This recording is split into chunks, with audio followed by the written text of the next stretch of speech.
नमस्कार मंडळी, मागच्या व्हिडिओत आपण पाहिलं की वाळवणाचे सांडगे कसे बनवायचे. या व्हिडिओत आपण पाहणार आहोत तेच सांडगे वापरून चमचमीत अशी झटपट भाजी कशी बनवायची. चला तर मग व्हिडिओला सुरुवात करूयात. पण व्हिडिओ आवडला तर लाईक करायला विसरू नका. इथे मी सांडगे घेतलेत, त्यानंतर बारीक चिरलेला कांदा, टोमॅटो, कढीपत्ता आणि कोथिंबीर. बस इतक्याच साहित्यात आपल्याला ही भाजी बनवायची. तर गॅसवरती कढई तापायला ठेवली आहे. त्यामध्ये एक पळी इतकं तेल घालून घ्यायचं. तेल छान तापलं की आपल्याला त्या तेलावरती छान असे आपले सांडगे खरपूस होईपर्यंत तळून घ्यायचे. इथे तुम्ही डीप फ्रायही करू शकता किंवा मी ज्या पद्धतीने करते तसे शॅलो फ्रायसुद्धा करून घेऊ शकता.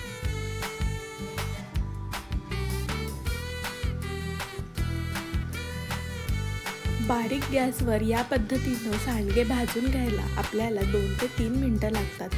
ही स्टेप अजिबात स्किप करू नका, कारण यामुळेच आपली भाजी छान अशी कुरकुरीत होते. परतून घेतलेले सगळे सांडगे आपल्याला एका प्लेटमध्ये काढून घ्यायचे. आता त्याच कढईमध्ये आपण पुन्हा थोडंसं तेल घालतो. आता तेल तापलं की त्यामध्ये जिरी मोहरीची आपल्याला फोडणी द्यायची. फोडणी छान तडतडू द्यायची. त्यानंतर यामध्ये मी कढीपत्ता घालते आणि कढीपत्ताही छान तळला गेला की मग यामध्ये बारीक चिरलेला कांदा घालायचा.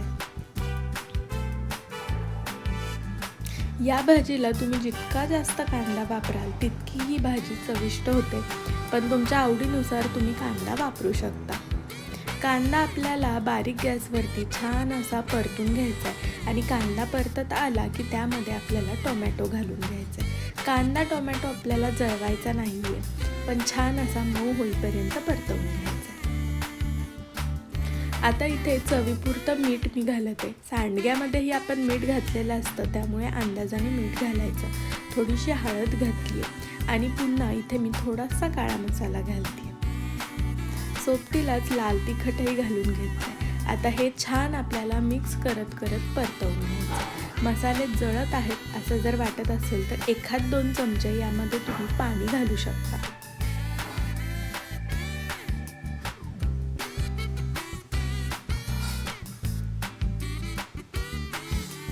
दोन चमचे पाणी घातल्यामुळं काय होतं, आपले मसाले करपत नाहीत आणि छान फ्रायही होतात. आता तळून घेतलेला सांडगा मी यामध्ये घालून घेतला. आता हेही आपल्याला छान असं मिक्स करून घ्यायचं.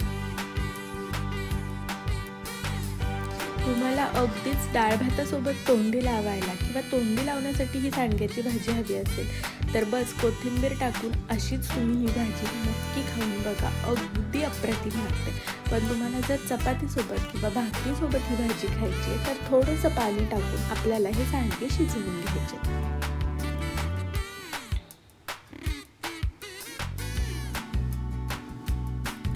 एक 2 ते 3 मिनटं झाकण ठेवून आपल्याला वाफ काढून घ्यायची. 1-2 मिनटाच्या वाफेवरतीच आपले हे सांडगे शिजून तयार होतात.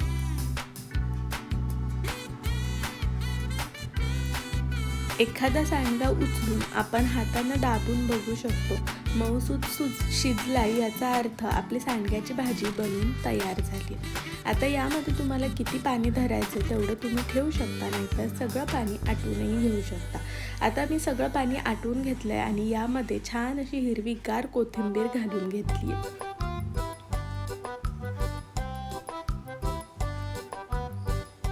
मस्त मिक्स केलंय आणि तुम्ही पाहू शकता आपली सांडग्याची भाजी बनवून तयार झाली. झटपट अशी ही बनणारी सांडग्याची भाजी पावसाळ्याच्या वेळी जेव्हा आपल्याकडे भाजीला काही गोष्टी अवेलेबल नसतात त्यावेळेला करण्यासाठी एक उत्तम पर्याय. तेव्हा हे भाजी आपण बनवली आहे सांडग्याची, तर हे सांडगे कसे बनवायचे हे तुम्हाला पाहायचं असेल तर मागचा व्हिडिओ नक्की बघा. त्यासाठी चॅनलला सबस्क्राईब केलं नसेल तर नक्की सबस्क्राईब करा. आणि व्हिडिओ शेवटपर्यंत पाहिल्याबद्दल खरंच खूप धन्यवाद. आणि व्हिडिओ आवडला असेल तर लाईक करा, शेअर करा आणि सबस्क्राईब तेवढं नक्की करा. शिवाय तुम्हाला सांडग्याची भाजी आवडते की नाही आणि तुम्ही ही भाजी पहिल्यांदा कधी खाल्ली का ते कमेंट करून सांगा.